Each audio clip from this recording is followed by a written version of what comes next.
வணக்கம் நண்பர்களே. இந்த வீடியோ நாம உருவாக்குறதுக்கு முக்கிய காரணம் டிஎன்பிஎஸ்சியில் அல்லது ஒரு கவர்மெண்ட் ஜாப் நான் வாங்கியே ஆகணும், என் வாழ்க்கையில ஒரு அரசு பணியில சேர்ந்தே ஆகணும் அப்படின்னு நினைக்கிறவங்களுக்காக உருவாக்கப்பட்டது தான் இந்த வீடியோ. இந்த வீடியோ ஸ்டார்ட் பண்றதுக்கு முன்னாடி நம்மள நிறைய பேருக்கு இருக்கக்கூடிய கேள்விகள், என்னால டிஎன்பிஎஸ்சி வேலை வாங்க முடியுமா, இல்ல அவங்களுக்கு வேலை கிடைச்சிருச்சு எனக்கு கிடைக்குமா, பல வருஷங்களா ட்ரை பண்ணிட்டே இருக்கேன், எனக்கு ஏன் இன்னும் டிஎன்பிஎஸ்சியில ஜாப் கிடைக்கல, இல்ல ஒரு கவர்மெண்ட் ஜாப் கிடைக்கல, இந்த மாதிரியான கேள்விகள் நமக்குள்ள நிறைய இருக்கும். இந்த கேள்விகளுக்கெல்லாம் விடை தரக்கூடியதுதான் இந்த வீடியோ. ஸ்கிப் பண்ணாம பாருங்க.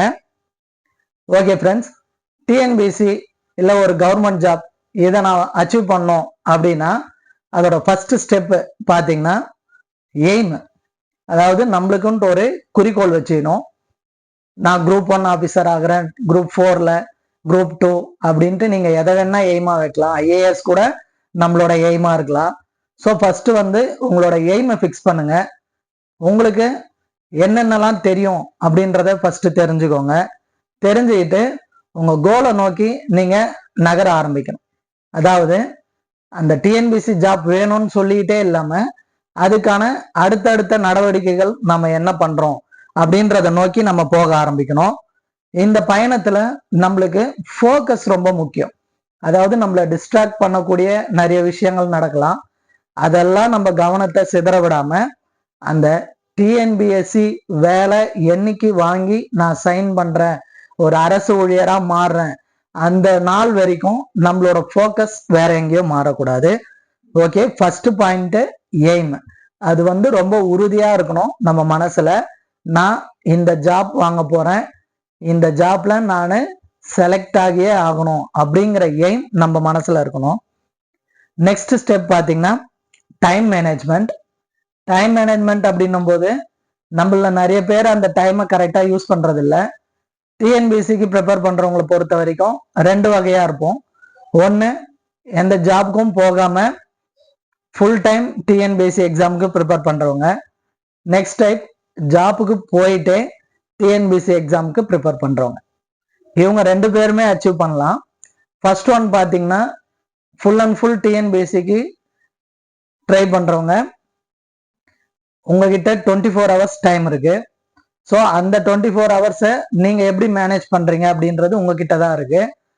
ஸோ படிப்படியா உங்களோட தூக்கம், என்டர்டெயின்மெண்ட், மற்ற விஷயங்கள் எல்லாத்தையும் குறைச்சிக்கிட்டு உங்களால நிறைய டைம் டிஎன்பிஎஸ்சி ப்ரிப்பரேஷனுக்காக செலவு பண்ண முடியும். செகண்ட் டைப் சொன்னோம் இல்லைங்களா, வேலைக்கு போறவங்க. அவங்க என்ன பண்ணணும் அப்படின்னா, வேலைக்கு போயிட்டு என்னால டிஎன்பிஎஸ்சி படிக்க முடியுமா, இல்ல நிறைய பேர் என்ன பண்றாங்கன்னா 5 days வேலைக்கு போறாங்க, மீதி 2 நாள் கிளாஸுக்கு போறாங்க. அந்த 2 நாள் கிளாஸுக்கு போறத அடுத்த 2 நாள் கிளாஸ் போறதுக்குள்ள நீங்க ரிவிஷன் பண்ணிடணும் அல்லது படிச்சிடணும். அப்போ 2 நாள் நீங்க சாட்டர்டே சண்டே கிளாஸ் போறீங்க அப்படின்னா மண்டே டு ஃப்ரைடே நெக்ஸ்ட் வீக்ல இருக்க அந்த 5 daysக்குள்ள நீங்க அந்த கிளாஸ்ல கொடுத்த நோட்ஸை இல்ல நீங்க ப்ரிப்பேர் பண்ண நோட்ஸை நீங்க படிச்சிடணும். ஸோ படிக்கிறத ஸ்கிப் பண்ணாதீங்க. மினிமமா கூட ஆரம்பிங்க. ஒரு நாளைக்கு ஒரு 1/2 hour, வேலைக்கு போறவங்க மார்னிங் டு நைட்ல ஒரு 1/2 hour படிக்க ஆரம்பிங்க. அதுவே ஒரு 1 hour 2 week பண்ணீங்கன்னா உங்களுக்கு ரெகுலர் ஆயிடும். நெக்ஸ்ட் அதை இன்க்ரீஸ் பண்ணுங்க, 1 hour 2 hour அப்படின்ட்டு. உங்களுக்கே தெரியாம உங்களோட ரீடிங் டைம் இன்க்ரீஸ் ஆகிட்டு வரும். ஸோ இதில் நம்மளுக்கு டைம் மேனேஜ்மெண்ட் ரொம்ப முக்கியம். நம்ம எத்தனை ஹவர்ஸ் எஃபர்ட் போடுறோமோ அதுக்கு ஏற்ற ரிசல்ட் நம்மளுக்கு கிடைக்கும். நெக்ஸ்ட் ஒன், உங்களோட ஃப்ரெண்ட்ஸ் அண்ட் உங்களோட குரூப். இது ரொம்ப முக்கியம். ஏன் அப்படின்னா, நாம டிஎன்பிஎஸ்சி ஜாப் வாங்கணும்ட்டு எய்மோட இருக்கும்போது நம்ம ஃப்ரெண்ட்ஸ் குரூப்பும் அதே மாதிரி இருந்துட்டாங்கன்னா ஓகே, சூப்பரா இருக்கும். ஏன்னா நாம படிக்கும்போது அவங்க மோட்டிவேட் பண்ணுவாங்க, அவங்க படிக்கும்போது நம்ம மோட்டிவேட் பண்ணலாம், கொஸ்டின்ஸ் கேட்போம், ரிவிஷன் பண்ணுவோம். பட் நம்மள டிமோட்டிவேட் பண்ற மாதிரியான ஃப்ரெண்ட்ஸ் குரூப் இருந்தது அப்படின்னா, அதாவது நமக்குலாம் கிடைக்குமா, நம்ம இவ்வளோ டைம் வேஸ்ட் பண்றதே வேஸ்ட்டு, நம்ம இதில் தேவையில்லாம ட்ரை பண்ணிட்டு இருக்கோம், இது மாதிரியான சொல்லக்கூடிய ஃப்ரெண்ட்ஸ் இருந்தாங்கன்னா இமீடியட்டா அதெல்லாம் குறைச்சிக்கிட்டு நீங்க மேக்சிமம் தனியா ப்ரிப்பேர் பண்றது, தனியா படிக்கிறதே பெஸ்ட். ஸோ உங்க எய்ம் வேலை வாங்கணும்னு இருக்குன்னா உங்க ஃப்ரெண்ட்ஸ் குரூப்பும் அதே எய்மோட இருக்கா மாதிரி பார்த்துக்கோங்க. அடுத்தது சிலபஸ். நம்மள நிறைய பேர் இந்த இடத்துலதான் தப்பு பண்றோம். என்ன அப்படின்னா, டிஎன்பிஎஸ்சி அப்படின்னா ஸ்கூல் புக்ஸ் படிக்கணும், 6 to 10 படிக்கணும், இல்ல 1 to 10 படிக்கணும், அந்த மாதிரி படிக்க ஆரம்பிக்கிறோம். எல்லாத்தையுமே எடுத்து படிக்கிறோம். அது மேக்சிமம் தப்பு. என்ன அப்படின்னா, ஒரு கால்ஃபா இருக்கும். குரூப் 1, குரூப் 2, குரூப் 4 தனித்தனியா என்ன பண்றாங்கன்னா சிலபஸை டிஎன்பிஎஸ்சியே கொடுக்குறாங்க. அப்போ அந்த சிலபஸ்ல இருக்கிற விஷயங்களை நாம ப்ரிப்பேர் பண்ணாலே போதும். அதை தாண்டி அவங்க கொஸ்டின்ஸ் எடுக்க போறது இல்லை. ஸோ நீங்க படிக்க ஆரம்பிக்கிறதுக்கு முன்னாடி ஃபர்ஸ்ட் டிஎன்பிஎஸ்சி வெப்சைட்ல இருந்து சிலபஸை பிரிண்ட் அவுட் எடுத்து கையில வச்சுக்கோங்க. வச்சுக்கிட்டு எந்த டாபிக் படிச்சாலும் அது அந்த சிலபஸ்ல கவர் ஆகுதா அப்படிங்கிறத பார்த்துட்டு அதுக்கு அடுத்து படிங்க. தேவையில்லாத டாபிக்ஸை ஒமிட் பண்ணுங்க. இது நம்மளுக்கு நிறைய டைம் சேவ் பண்ணி கொடுக்கும். Next one entertainment. அதாவது என்டர்டெயின்மெண்ட் அப்படின்னாலே நம்ம படத்துக்கு போறது, பாட்டு கேட்கறது அப்படின்னு நினைச்சிட்டு இருக்கோம். டிஎன்பிஎஸ்சி மற்ற குரூப் எக்ஸாம்ஸை பொறுத்த வரைக்கும் நம்மளோட என்டர்டெயின்மெண்ட் அப்படிங்கிறது என்னவா இருக்கணும் அப்படின்னா, ஒரு சப்ஜெக்ட் படிச்சுட்டு இருக்கும் போது கொஞ்சம் போர் அடிக்குது, இல்ல அந்த சப்ஜெக்ட் கொஞ்சம் நம்மளுக்கு புரியாத மாதிரி இருக்குன்னா உடனே ஒரு பாட்டு கேட்கவோ டிவி பார்க்கவோ போகாம நம்ம ஆல்டர்னேட்டா என்ன பண்ணணும்னா, நம்மளுக்கு எது ஈஸியான சப்ஜெக்ட் இல்ல எது ஈஸியான டாபிக்கோ அதை எடுத்து படிக்கலாம். இல்ல ஏற்கனவே படிச்சதை ரிவிஷன் பண்ணலாம். இல்ல மாத்தி மாத்தி கொஸ்டின்ஸ் கேட்டுக்கலாம். இல்ல இப்ப மொபைல்ஸ்ல எவ்வளவோ மாடல்ஸ் எக்ஸாம் வருது, அதை நம்ம அட்டன் பண்ணலாம். ஸோ நம்மளோட என்டர்டெயின்மெண்ட்டும் எப்படி இருக்கணும் அப்படின்னா, அந்த டிஎன்பிசி எக்ஸாம்ஸை ஓரியன்ட் பண்ணதா இருக்கா மாதிரி பார்த்துக்கோங்க. Next one study time. இது நம்ம டைம் மேனேஜ்மெண்ட்லேயே பேசியிருக்கோம். ஸ்டடி டைம் அப்படிங்கிறது கிராஜுவலா ஒரே டைமா மெயின்டைன் பண்ணாதீங்க. உங்களோட ஸ்டடி டைம் அப்படிங்கிறத இன்க்ரீஸ் பண்ற மாதிரி பாருங்க. நெக்ஸ்ட் ஒன் இதுல ஒரு பாயிண்ட் என்ன அப்படின்னா, ஒவ்வொருத்தருக்கும் ஒவ்வொரு விதமான சுச்சுவேஷன்ஸ் இருக்கு, ஒவ்வொரு விதமான மைண்ட் செட் இருக்கு. ஸோ அதுக்கு ஏற்ற மாதிரி தான் நம்ம ஸ்டடி பிளான் பண்ணணும், ஸ்டடி டைம் வச்சுக்கணும். சிலருக்கு ஏர்லி மார்னிங் எழுந்துக்கிறது ஈஸியா இருக்கும். அந்த டைம் எழுந்து படிச்சா அவங்களுக்கு நல்லா மெமரி ஆகும். ஸோ அப்போ அந்த மாதிரி இருக்கிறவங்க மார்னிங் டைமை நல்லா யூஸ் பண்ணுங்க. சிலர் மார்னிங் டைம் தான் ஜாப்ல இருப்பேன், ஆஃப்டர்நூனுக்கு அப்புறம் ஃப்ரீ ஆகும் அப்படின்னா, நீங்க ஃப்ரீ ஆயிட்டு ஜஸ்ட் 1 or 2 hour ரிலாக்ஸ் ஆயிட்டு அதுக்கப்புறம் ஈவினிங் ஃபுல் டைம் யூஸ் பண்ணுங்க. இல்ல இந்த நைட் ஷிஃப்ட் போறவங்க, இல்ல என்னால மார்னிங் எழுந்துக்க முடியாது அப்படிங்கிறவங்க நைட் டைமை நல்லா யூஸ் பண்ணலாம். ஏன் அப்படின்னா மிட் டைம் அந்த 11-12 o'clock அப்புறம் பாத்தீங்கன்னா ரொம்ப அமைதியா இருக்கும். அந்த மாதிரி டைமிங்க நீங்க யூஸ் பண்ணலாம். அடுத்து மெட்டீரியல் கலெக்ஷன். இது ரொம்ப இம்பார்ட்டன்ட். ஏன் அப்படின்னா நம்ம ஏற்கனவே சொன்ன மாதிரி தான் இப்போ நம்மளுக்கு கிடைக்கிற புக்ஸா இருக்கட்டும், டிஎன்பிஎஸ்சி மெட்டீரியல்ஸா இருக்கட்டும், கிடைக்கிற எல்லாத்தையுமே கொடுத்துட்றாங்க. ஸோ அது வந்து பாத்தீங்கன்னா ஒரு நம்மளுக்கு பிஸ்னஸ் மோட்டிவோ இல்ல நம்ம கிட்ட நிறைய மெட்டீரியல் இருக்கு அப்படின்றதாலேயோ நம்ம பாஸ் ஆயிட முடியாது. நம்ம எவ்வளோ மெட்டீரியல்ஸ் கலெக்ஷன் பண்ணி வச்சாலும் அதில் நம்ம எவ்வளோ படிக்கிறோம் அப்படிங்கிறது தான் முக்கியம். ஸோ ரொம்ப ரொம்ப இம்பார்ட்டன்ட். கையில எப்பவும் சிலபஸ் வச்சுக்கோங்க. சிலபஸோட மெட்டீரியலை பாருங்க, ஒப்பிட்டு பார்த்து எந்தெந்த டாபிக் படிக்கணும், நமக்கு எது எது ஈஸியோ அதை செலக்ட் பண்ணி படிங்க. உங்களுக்கு நிறைய டைம் அண்டு ஸ்டடி சென்டரை மிச்சம் பண்ணி கொடுக்கும். அடுத்து ரிவிஷன். இதுவும் ரொம்ப இம்பார்ட்டன்ட். ஏன் அப்படின்னா நம்மள நிறைய பேர் படிச்சுக்கிட்டே போவோம், ஆனா படிச்சதை ரிவிஷன் பண்ணவே மாட்டோம்.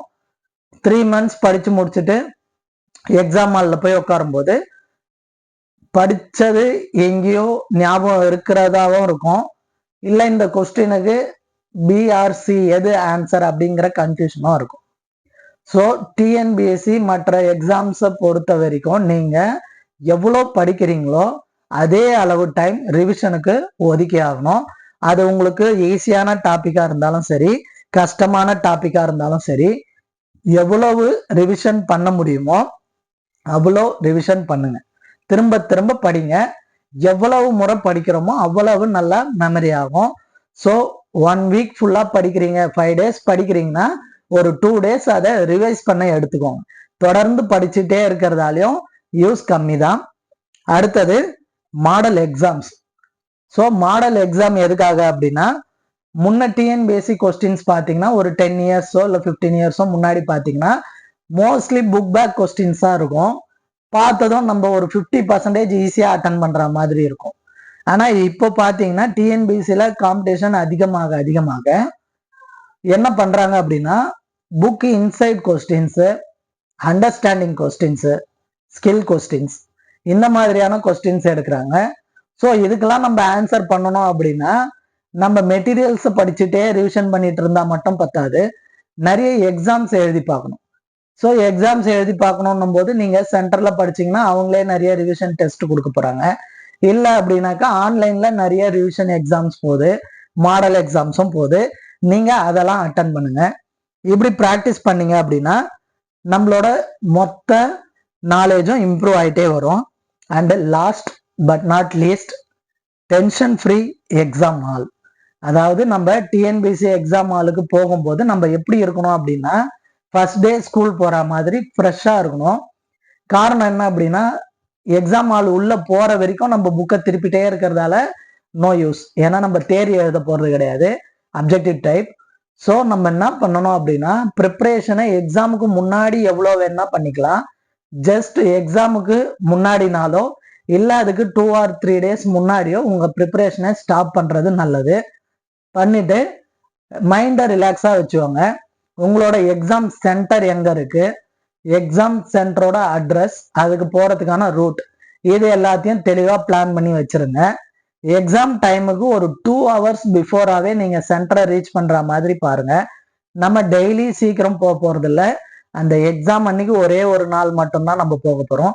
ஸோ நிறைய பேர் பார்த்தீங்கன்னா கடைசி டைம் ப்ரிப்பரேஷன், கடைசி டைம் ட்ராவலில் தான் எக்ஸாம் ஆல மிஸ் பண்ணுறாங்க. ஸோ இதெல்லாம் எதுவுமே நம்ம மிஸ்டேக் பண்ணாமல் கரெக்ட் டைம் கரெக்டான சென்டருக்கு போயிட்டு நல்லா ஃப்ரெஷ்ஷான ஜாலியான மைண்டோட எக்ஸாமை அப்ரோச் பண்ணோம். ஒரு எக்ஸாம் மட்டுமே நம்ம லைஃப்பை டிசைட் பண்ணுற போகிறது இல்லை. ஸோ இந்த டைம் இல்லைன்னா நெக்ஸ்ட் டைம் அப்படின்னு நம்ம தொடர்ந்து கோலை அச்சீவ் பண்ணுற வரைக்கும் ட்ரை பண்ணிகிட்டே இருக்கணும். இது மொத்தத்தையும் நீங்கள் ஃபாலோ பண்ணீங்க அப்படின்னா சீக்கிரமே நீங்கள் கவர்மெண்ட் ஜாப் அல்லது டிஎன்பிஎஸ்சி ஜாப் வாங்குறது கன்ஃபார்ம். ஓகே ஃப்ரெண்ட்ஸ், எத்தனை பேர் இதை ஃபாலோ பண்ணி ஜாப் வாங்குறீங்க அப்படிங்கிறத எங்களுக்கு கமெண்ட்ல சொல்லுங்க. இந்த ஸ்டெப்ஸ் எல்லாம் ஃபாலோ பண்ணி தான் நானும் ஜாப் வாங்கியிருக்கேன். ஒரு 10 இயர்ஸாக சர்வீஸ் பண்ணிட்டு இருக்கேன். So TNPSC exams, TET exams பொறுத்த வரைக்கும் ஒரே ஒரு விஷயம்தான். ஒன்று, விடாமுயற்சி இருக்கணும். செகண்ட் ஒன், தொடர்ந்து பயிற்சி எடுத்துக்கிட்டே இருக்கணும். இதை நம்ம செஞ்சுட்டே இருந்தோம்னா கண்டிப்பாக ஒரு நாள் அச்சீவ் பண்ணிடலாம். நீங்களும் ஒரு அச்சீவர் தான். Thank you friends.